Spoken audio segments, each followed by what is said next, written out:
সুপ্রিয় দর্শক আসসালামু আলাইকুম। বিএনপি সরকার গঠন করেছে এক মাসের মতো হচ্ছে। এই এক মাসে বেশ কিছু কাজের জন্য বিএনপি সরকার প্রশংসিত হচ্ছে। তবে অনেক নিয়োগের জন্য বিএনপির তীব্র সমালোচনা চলছে। প্রথমে বিএনপি যে ক্যাবিনেট করেছিল সেই ক্যাবিনেটে কয়েকজন বিতর্কিত নেতাকে মন্ত্রী করায় মানুষ তীব্র সমালোচনা করেছে। তারপরেও মানুষ মনে করেছে যে তাও আমরা তাদেরকে দেখি, তারা হয়তো শুধরাতে পারে। এরপরে আমরা দেখলাম বিএনপি বিভিন্ন সিটি কর্পোরেশনে যাদেরকে প্রশাসক হিসাবে নিয়োগ দিয়েছে তারা সবাই দলীয় নেতা। এরপরে জেলা প্রশাসক যাদেরকে করেছে তারা সবাই দলীয় নেতা। এমনকি এই সিটি কর্পোরেশনের প্রশাসক এবং জেলা প্রশাসক হিসাবে যাদেরকে নিয়োগ দিয়েছেন তাদের অনেকে বিএনপির নমিনেশন নিয়ে নির্বাচন করেছেন কিন্তু পরাজিত হয়েছেন। এরকম ব্যক্তিকেও বিএনপি প্রশাসক করেছে। বিএনপিকে মানুষ ভোট দিয়েছে, বিএনপি এগুলোতে তাদের মতো করে নিয়োগ দেবে, খুব স্বাভাবিক। কিন্তু প্রশ্ন ওঠে যে সিটি কর্পোরেশনের প্রশাসক এবং জেলা প্রশাসক হওয়ার মতো যোগ্য ব্যক্তি বিএনপি ছাড়া কি আর কোথাও কি নেই? কোনো নিউট্রাল ব্যক্তি কি নেই যে যাদেরকে বিএনপি পিক করতে পারে? অবশ্যই রয়েছে, কিন্তু বিএনপি তাদের দলের বাইরে যাচ্ছে না। ঠিক আছে, মানলাম এগুলোর ক্ষেত্রে আপনারা যাচ্ছেন না, কিন্তু যখন বিশ্ববিদ্যালয়ে ভিসি নিয়োগ দেবেন, উপাচার্য নিয়োগ দিবেন, সেই সময়ে কেন আপনাদের দলীয় লোককেই চুজ করতে হবে?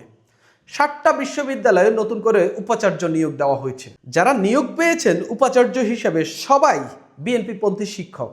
এর মধ্যে কেউ বিএনপির দলীয় পদে রয়েছেন, কেউ বিএনপি পন্থী যে শিক্ষক সংগঠন রয়েছে সেগুলোর বিভিন্ন পদে রয়েছেন। এর বাইরে বিএনপি ইউজিসির চেয়ারম্যানও নিয়োগ দিয়েছে, তিনি বিএনপির চেয়ারপারসনের উপদেষ্টা ছিলেন এক সময়। অর্থাৎ দলীয় লোকদেরকে শিক্ষা প্রতিষ্ঠানে নিয়োগের ক্ষেত্রেও বিএনপি বাছাই করছে দলীয় লোকদেরকে, যেন বাংলাদেশে বিএনপি করা ছাড়া আর কোনো ব্যক্তি নেই যিনি উপাচার্য হইতে পারেন। আমরা কি বিএনপির কাছ থেকে এমনটা আশা করেছিলাম? একেবারেই না। অন্তর্বর্তী সরকারের অধীনে যে নির্বাচন হয়েছে সেই নির্বাচনে যারা জয়লাভ করবে বা যারা সরকার গঠন করবে তাদের কাছে আমরা চেয়েছিলাম একটা বৈষম্যহীন সমাজ। প্রকৃত মেধার ভিত্তিতে যাকে যেখানে নিয়োগ দেওয়া প্রয়োজন সেইটা এই সরকার করবে। কিন্তু আমরা দেখলাম বিএনপি গণহারে দলীয় লোকদেরকে তাদের পছন্দ মতো জায়গায় বসিয়ে যাচ্ছে। এর মধ্য দিয়ে বিএনপি আসলে কি হাসিল করতে চাচ্ছে? বিএনপি কি আরেকটি শেখ হাসিনা হতে চাচ্ছে, যে সব জায়গায় নিজের লোক বসিয়ে এক ধরনের লুটপাট তন্ত্র তৈরি করবে? সেটা যদি নাও করে থাকে, কিন্তু বিএনপির যে কর্মকাণ্ড অন্তত নিয়োগের ক্ষেত্রে সেটা কিন্তু সেই বার্তাই দিচ্ছে। তবে এর বাইরেও এই বিশ্ববিদ্যালয়গুলোতে দলীয় বা বিএনপি পন্থী শিক্ষকদেরকে এভাবে গণহারে ভিসি করে ফেলার একটা আলাদা মাজেজা রয়েছে, সেটা নিয়ে আমি কথা বলবো। এবং এটা খুবই সিগনিফিকেন্ট। বিএনপি আসলে ভিন্ন একটি উদ্দেশ্যে বিশ্ববিদ্যালয়গুলোতে এই ভিসিদেরকে নিয়োগ দিচ্ছে। দলীয় শিক্ষক যারা বা দলীয় তাদের বিএনপি পন্থী যে সব শিক্ষক রয়েছেন তাদেরকে ভিসি হিসাবে নিয়োগ দেওয়ার অন্যতম আরেকটি কারণ রয়েছে, সেটা নিয়ে আমি কথা বলবো। আগে আমি দেখি কোথায় কাকে নিয়োগ দেওয়া হয়েছে। ঢাকা বিশ্ববিদ্যালয়ের নতুন উপাচার্য হচ্ছেন বাংলাদেশ উন্মুক্ত বিশ্ববিদ্যালয়ের বর্তমান উপাচার্য অধ্যাপক এবিএম ওবায়দুল ইসলাম। তিনি ঢাকা বিশ্ববিদ্যালয় পদার্থবিজ্ঞান বিভাগের অধ্যাপক এবং বিএনপির শিক্ষা বিষয়ক সম্পাদক, একেবারে বিএনপির দলীয় পদে আছেন।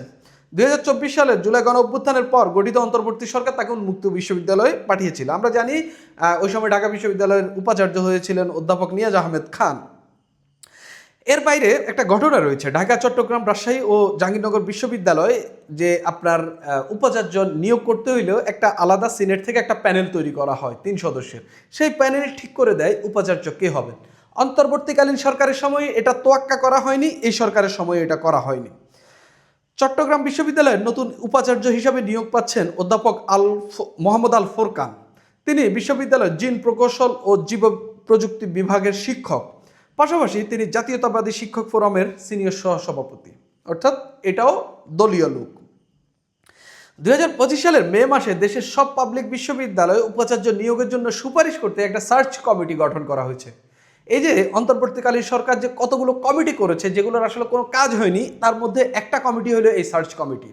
এই কমিটি থেকে শুধুমাত্র একজনকে উপাচার্য নিয়োগ দেওয়া হয়েছে। এই কমিটির যে সার্চ কমিটি যেটা করা হয়েছে তাদের সুপারিশে শুধুমাত্র একজনকে উপাচার্য নিয়োগ দেওয়া হয়েছে, সেটা হলো খুলনা প্রকৌশল ও প্রযুক্তি বিশ্ববিদ্যালয়। আর কোনো বিশ্ববিদ্যালয় হচ্ছে এই সার্চ কমিটির সুপারিশ তোয়াক্কা করেনি। অর্থাৎ দলগুলো তাদের নিজেদের, মাহফুজ আলম বলেছিল না যে অমুক বিশ্ববিদ্যালয় অমুক চাচ্ছে, অমুক বিশ্ববিদ্যালয় বিএনপি চাচ্ছে, অমুক বিশ্ববিদ্যালয় জামাত চাচ্ছে, এই ঘটনাগুলোই আমরা এখানে বাস্তব প্রমাণ দেখতে পাচ্ছি। জগন্নাথ বিশ্ববিদ্যালয়ের উপাচার্য হিসেবে নিয়োগ পাচ্ছেন ইসলামিক স্টাডিজ বিভাগের চেয়ারম্যান অধ্যাপক রইসউদ্দিন। তিনি বর্তমানে শিক্ষক সমিতির সভাপতি ও সাদা দলের সাধারণ সম্পাদক, একেবারে দলীয় দলকানা লোক। বাংলাদেশ উন্মুক্ত বিশ্ববিদ্যালয়ের উপাচার্য হচ্ছেন ঢাকা বিশ্ববিদ্যালয় কলা অনুষদের ডিন অধ্যাপক মোহাম্মদ সিদ্দিকুর রহমান। ইসলামের ইতিহাস বিভাগের এই অধ্যাপক বিএনপিপন্থী শিক্ষকদের সংগঠন সাদা দলের সাবেক যুগ্ম আহ্বায়ক। খুলনা প্রকৌশল ও প্রযুক্তি বিশ্ববিদ্যালয়ের উপাচার্যের দায়িত্ব পাচ্ছেন অধ্যাপক মোহাম্মদ মাসুদ। তিনি আওয়ামী লীগ সরকারের পতনের পর 2024 সালের সেপ্টেম্বরে তাকে ওই একই বিশ্ববিদ্যালয়ের উপাচার্য করা হয়েছিল। পরে আন্দোলনের মুখে তাকে পদত্যাগ করতে, আমরা জানি কুয়েটে দীর্ঘদিন আন্দোলন হয়েছিল, তারপরে উপাচার্য দায়িত্ব ছাড়তে বাধ্য হয়েছেন। পরবর্তীতে আমরা দেখলাম এখন তাকে বিএনপি আবার সেখানকার উপাচার্য করছেন। এরপরে জাতীয় বিশ্ববিদ্যালয়ের সহ উপাচার্য অধ্যাপক নুরুল ইসলাম খানকে ঢাকা সেন্ট্রাল ইউনিভার্সিটির উপাচার্য করার সিদ্ধান্ত হয়েছে। এই বিশ্ববিদ্যালয় মানে 7 কলেজ নিয়েতে এই বিশ্ববিদ্যালয়টি হচ্ছে।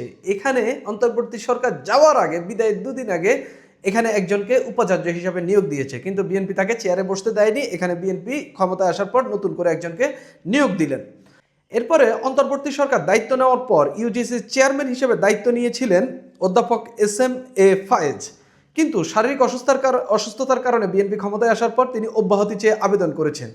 ইউজিসির নতুন চেয়ারম্যান হিসেবে ঢাকা বিশ্ববিদ্যালয়ের সহ উপাচার্য অধ্যাপক মামুন আহমেদকে দায়িত্ব দেওয়ার সিদ্ধান্ত হয়।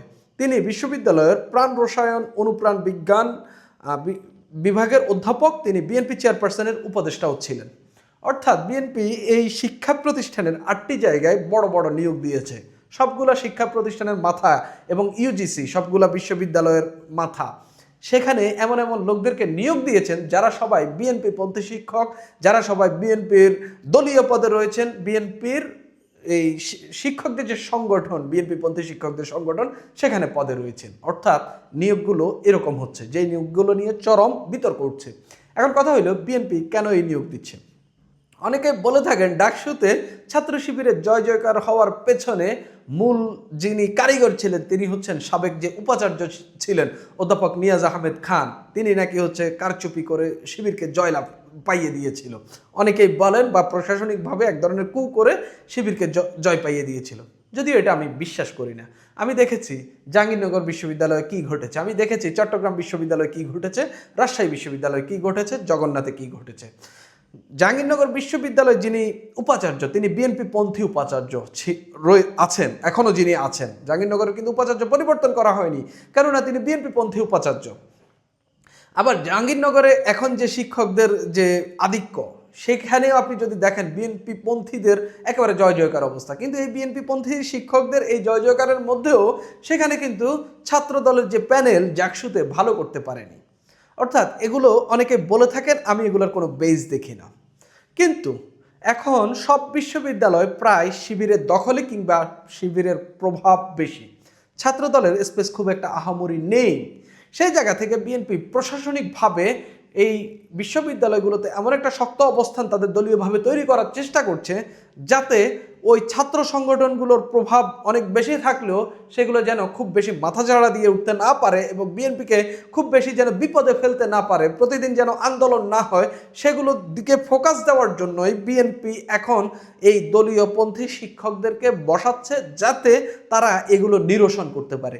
এখন এগুলো নিরসনের নানান কায়দা আমরা দেখেছি। আর আওয়ামী লীগের আমলে যে ওই যে ডিম চপের একজন উপাচার্য ছিল আখতারুজ্জামান, তিনি কি করেছেন আমরা দেখেছি। একেবারে ছাত্রলীগদের নিয়ে গদ করতেন, বাকিদেরকে সমানে পিটাইতেন, বহিষ্কার করতেন, পরীক্ষা দিতে দিত না, কিন্তু তিনি উপাচার্য হিসেবে কোনো ভূমিকা রাখতেন না। তো সেটা যদি হয়ে থাকে তাইলে শেখ হাসিনার পথে হাঁটবে। কিন্তু যদি প্রকৃত শিক্ষার পরিবেশ তৈরি করে ছাত্রদেরকে শুধুমাত্র শিক্ষামুখী করা যায়, সেই ক্ষেত্রে হয়তো ছাত্ররা ওই দিকে একটু ডিফোকাসড হয়ে তারা হচ্ছে তাদের পড়াশোনার দিকে একটু ফোকাস দিলে হয়তোবা এখানে নতুন করে একটা ভিন্ন সম্ভাবনা দেখা যাবে। কিন্তু দলীয় লোকদেরকে এভাবে বাছাই করার একটা আলাদা বার্তা হইল যে পরবর্তী উপাচার্য যিনি হবেন তিনিও এই বিএনপি পন্থী সংগঠন থেকেই হবে। সেই ক্ষেত্রে এই শিক্ষকদের মধ্যে চরমভাবে দালালের উত্থান হবে। তারা চেষ্টা করবে কে কত বিএনপি পন্থী, কে কত তারেক রহমানকে চাটতে পারেন, সেগুলার সেই চেষ্টা নতুন করে চালাবেন। আপনারা দেখবেন আগামীতে শিক্ষকরা তাদের দলীয় বিশ্ববিদ্যালয়ে তাদের প্রমোশনের জন্য, তাদের উপরে যাওয়ার জন্য, ধরেন সহকারী অধ্যাপক থেকে অধ্যাপক হওয়ার জন্য, লেকচারার থেকে উপরের পদে যাওয়ার জন্য, বা অন্যান্য যেসব জায়গা, এগুলোর জন্য তারা একমাত্র টুল হিসেবে যেটা ব্যবহার করবে দলীয় পদ বা দলের আনুগত্য দেখানো।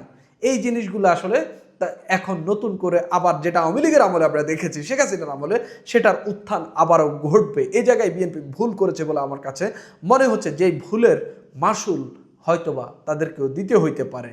এভাবে দলীয় লোকদেরকে নিয়োগ দেওয়ার জন্য বিএনপিকে মানুষ ক্ষমতায় বসায়নি। বিএনপি দ্রুতই এই যে ঘটনাগুলো ঘটছে এগুলো ত্যাগ করা উচিত, না হলে বিএনপি ধীরে ধীরে মানুষের অপছন্দের তালিকায় চলে যাবে। সুপ্রিয় দর্শক, এখন এই পর্যন্ত।